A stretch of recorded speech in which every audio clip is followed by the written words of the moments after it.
is a Grammy Award-winning, platinum-selling, New York Times best-selling author, actor, and entrepreneur who uses his voice not only to rap some of the hottest lyrics in the world of hip-hop, but also to bring awareness to injustice in the world. He just released a new book, I Am Restored, and a new album, Restoration.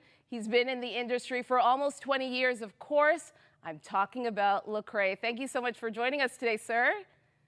Thank you. I appreciate you. Thank you for the opportunity. Okay, so when I interviewed you over 7 years ago, for the first time, I've interviewed you about 5 times now. One of the biggest things that you were talking about is not being known as a Christian artist, but an artist that happens to be Christian. Do you still feel that way? You know what? Now I allow people to just create the categories that they want to create. I know my mission and my vision, and you trying to correct people's categories or whatnot, it just messes up, muddies things up. So whatever you want to call me a yodeler for all I care. As long as you support the mission and the message. That's fair. That's fair. You started writing lyrics at a young age. It was your outlet in order to express yourself. What does it feel like to allow the world into that personal space that you have with God? Yeah, initially it was a little difficult because it's a very intimate place, and but I was comfortable doing it with music for so long that it just became a little more natural. Um, Obviously, there's levels to that type of transparency, and so you have to grow into those places, and it's not for everybody to do at the same level in terms of the depthness of it, but I find freedom in doing it. Yeah. I know there was a time you share in your new book when you almost turned away from everything. Do you think you could ever stop rapping about your faith? No, like I think even in the darkest places, um, I would rap about my wrestle.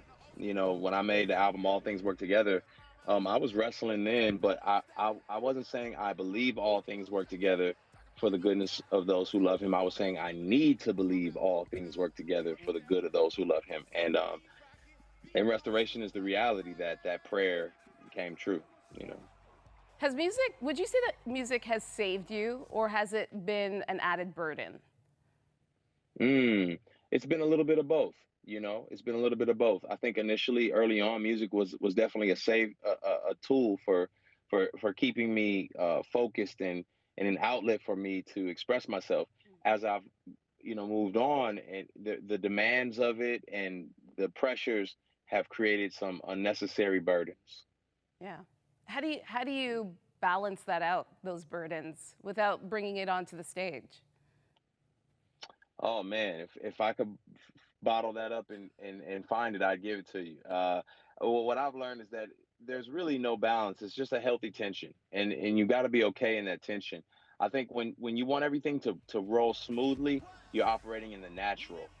When things are a little bit rocky and tense, you're operating in the supernatural now because you need to depend on something outside of yourself. Um, and so I don't ever want things to be too smooth because then that means I may be just doing it in my own strength. If there's a little tension, then I know I need to trust God. Yeah.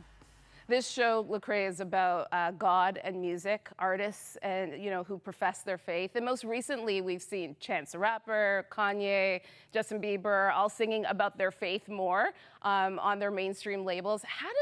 What does this say about the embrace of faith lyrics in mainstream culture, you think? Yeah, I think you nailed it. The embrace of faith lyrics. I think that for a long time, it was something that was kind of shunned. Not kind of, it was shunned. You were categorized and looked upon as, oh, well, you are limited to gospel or contemporary Christian, and it was not welcomed in the mainstream spaces. Of course, there's been Christians in the mainstream spaces for forever, Hmm. but they were not welcome to share. And once they did, then people kind of pushed them aside and said, "Oh, you're now a gospel artist, or you're now a CCM artist." And so, I'm grateful that artists feel that freedom, and I think that it'll bring some awareness to the culture about who God is. Yeah. You write in your new book, I'm Restored, How I Lost My Religion But Found My Faith, that you would get criticized from your fans for collaborating with secular artists. Tell us about that. Mhm. Yeah, I mean, I think that people want you to stay in kind of the boxes and the categories that make sense to them, not realizing that some of the things that you're trying to do are something that you feel like God has led you to do. I think about Moses and him saying, God told me to go and set these people free, and all the Israelites saying, man, who do you think you are? You know what I mean? Like, are you serious right now? Why did you bring us out to this desert? What is going on right now? And not saying I'm Moses, but just saying that Moses was following his convictions. Mm, And I think sometimes you have to be okay with following your convictions, even though you face criticism over doing it. yeah. Do you think there's a hypocrisy there because you're criticized for singing or performing with secular artists, but secular artists can step into that faith world? Oh, there's hypocrisy all over the place. I mean, that just goes without saying. You know, we as human beings, we're just not very good at consistency or nuance. That's just a tough thing for us. We like everything nice and neat. Meat, do not touch the vegetables. Just, keep it nice and orderly. And when it gets messy, we get a little like freaked out. So, of course, we want to see people come over to our side of the table because it means, oh, maybe they want to know the Lord.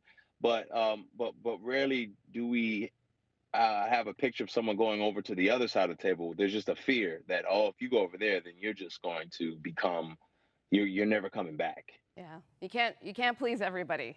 Uh, you signed with Columbia Records a while back, and you talk about being in a club, sitting at an after party with Kevin Hart, but also just feeling this emptiness inside. Your song is playing, Blessings is playing in the club. You know, you're at the top of your career, and there's this emptiness. Explain that emptiness, and how do you grapple with that when you're at the top of your career? Oh man, it's something that you just don't anticipate. You hear it time and time again. Artists say, "Man, I got all this way, and this is it." Or there's nothing there. It's just the same. And you hear that, but until you experience it, I think you don't realize that they're telling the truth. So listen to me now, kids. There's nothing on the other side of the top. Behind all the fame and the fortune and the accolades, you still have to deal with you. And God is still the same, regardless of what happens around you. It doesn't add anything to your relationship with God or to your stability mentally, emotionally, and spiritually. Awesome. Well, Grammy Award winning artist Lecrae, thank you for sharing your time with us today. Be sure to download Lecrae's latest album, Restoration, and do pick up his latest book, I Am Restored, wherever books are sold. And there's more on our website, context.show. Thanks again, Lecrae. Thank you. Appreciate it.